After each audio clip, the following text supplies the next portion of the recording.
The Meridian Grace was running dark when they hit her.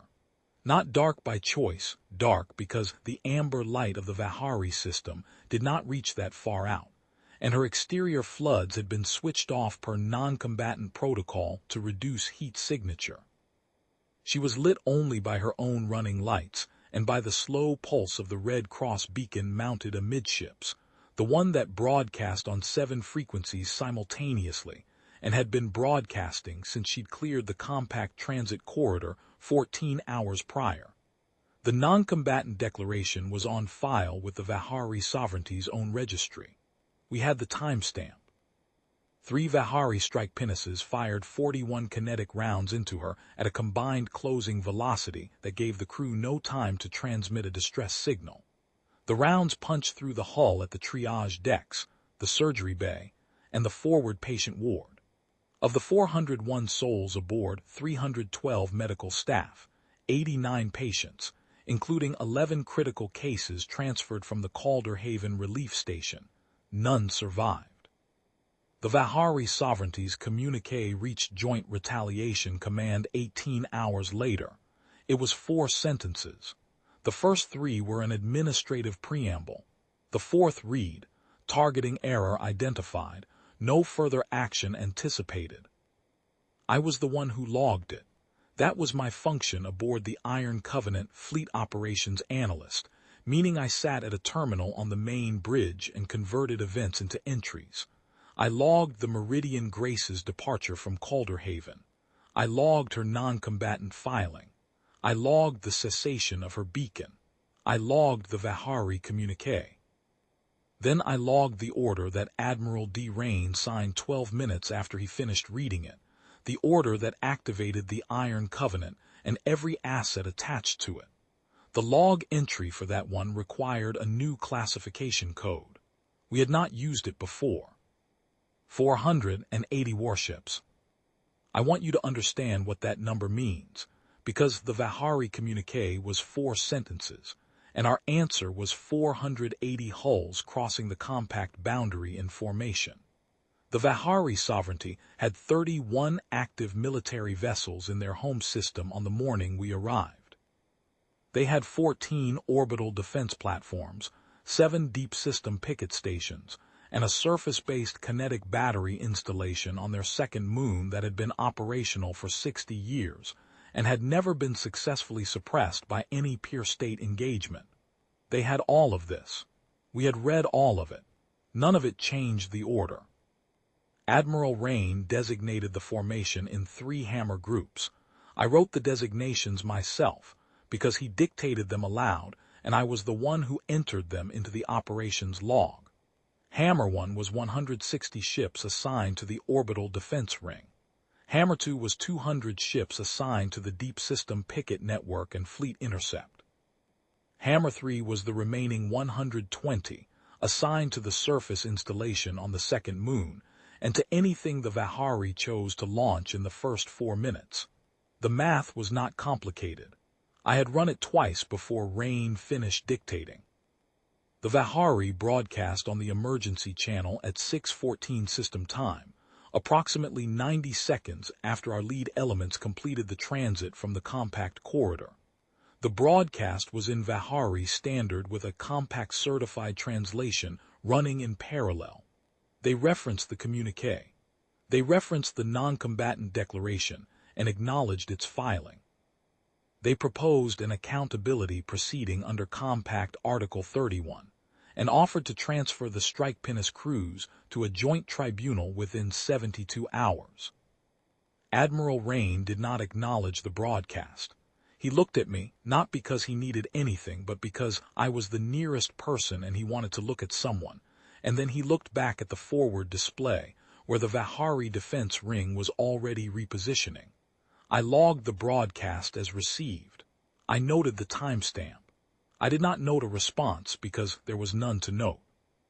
Hammer 1 engaged the orbital platforms at 6:19, not simultaneously, sequentially, which was the colder choice because a simultaneous strike is a single event and a sequential strike is a lesson.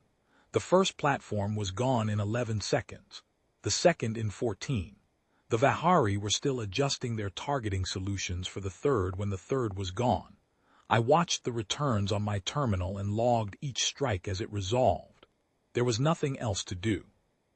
The fleet did not need me for this part. The fleet needed me to write it down.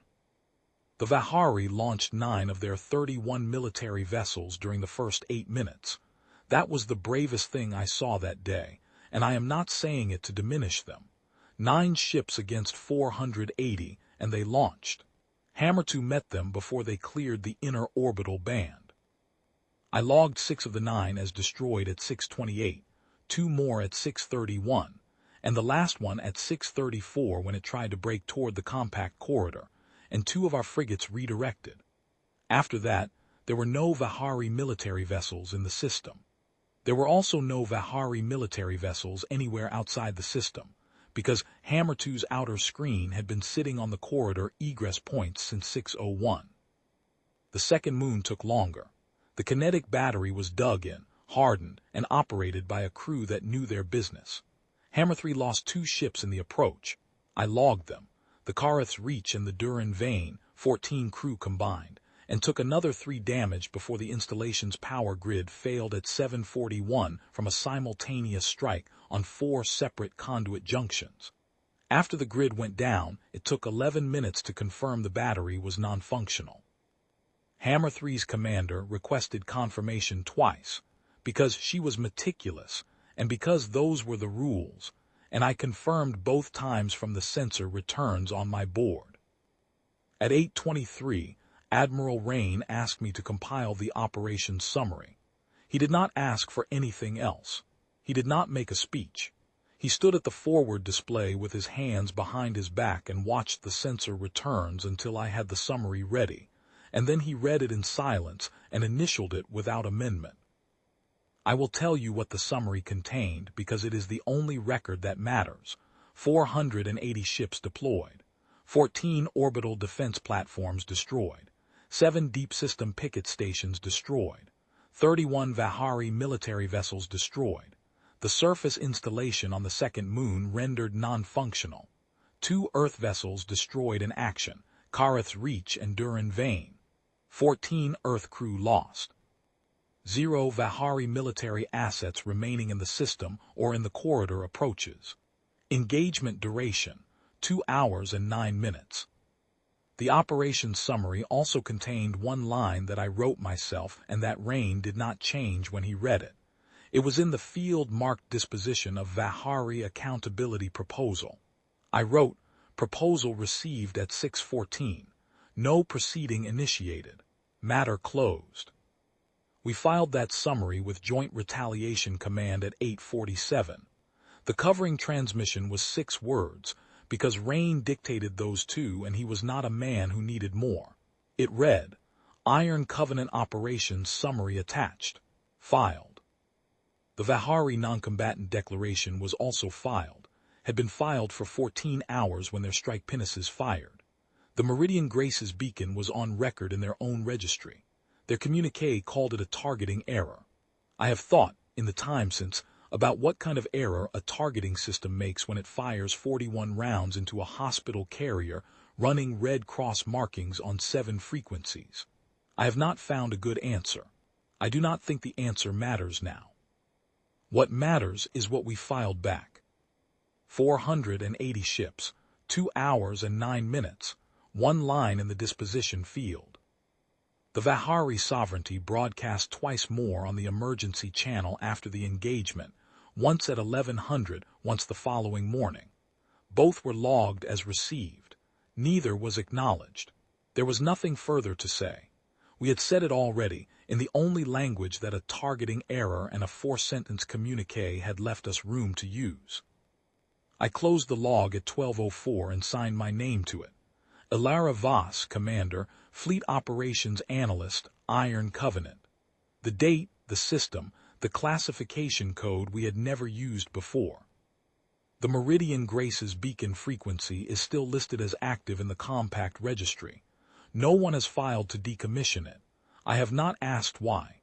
Some errors, it turns out, stay on the record. So do ours.